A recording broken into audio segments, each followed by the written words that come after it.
Tennis के खेल की जब भी बात की जाती है तो इसके स्टार प्लेयर नोवाक जोकोविच का नाम अक्सर सुनने को मिल जाता है।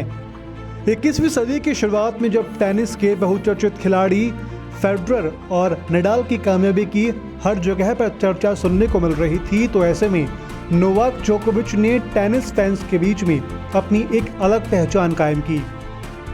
यह आसान नहीं होता कि किसी की जमी हुई हुकूमत के बीच में आकर के अपना नाम बनाना, लेकिन नोवाक जोकोविच ने ऐसा कर दिखाया। उन्होंने हमेशा ही अपने दमदार खेल और अनोखे अंदाज से फैंस का दिल जीता।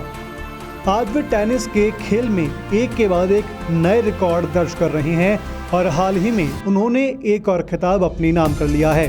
आपको बता दें कि नोवाक जोकोविच ने इटली के टेनिस स्टार माटेओ बेरेटिनी को हराकर के छठे विंबलडन का खिताब जीत लिया है। इस खिताब को जीतने के साथ ही वे स्विट्जरलैंड के रोजर फेडरर और स्पेन के राफेल नडाल के साथ पुरुषों में सबसे ज्यादा ग्रैंड स्लैम जीतने वाले खिलाड़ी बन गए हैं। आगामी दिनों में खेलों का महाकुंभ ओलंपिक भी शुरू होने जा रहा है, जिसके चलते नोवाक जोकोविच के पास गोल्डन स्लैम पूरा करने का एक अच्छा अवसर है, लेकिन उन्होंने अभी तक टोक्यो ओलंपिक को लेकर के कोई भी पक्का इरादा नहीं किया है। जोकोविच ने रविवार को विंबलडन खिताब जीतने के बाद इस बारे में बात करते हुए कहा कि मुझे इस बारे में सोचना होगा। मेरी योजना शुरू से ही ओलंपिक खेलों में भाग लेने की थी, लेकिन वर्तमान स्थिति को देखते हुए मैं कुछ भी तय नहीं कर पा रहा हूं। पिछले 2-3 दिनों में जो कुछ सुना उससे यह अभी 50-50 जैसा लगता है। इतना ही नहीं, जोकोविच ओलंपिक में फैंस की अनुपस्थिति की खबर को लेकर के भी निराश हूं, जिसको लेकर उन्होंने कहा यह सुनकर वास्तव में निराशा हुई।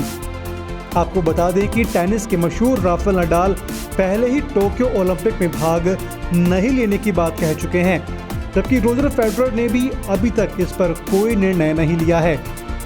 नोवाक जोकोविच की आगामी टूर्नामेंट्स की बात की जाए तो अब उनकी नज़रें कैलेंडर ग्रैंड स्लैम पर हैं। इतना ही नहीं, अगर वे टोक्यो ओलंपिक में खेलते हैं तो गोल्डन स्लैम यानी कि चारों ग्रैंड स्लैम के अलावा ओलंपिक में गोल्ड मेडल भी जीत सकते हैं। स्पेशल डेस्क से भावना मिश्रा की रिपोर्ट।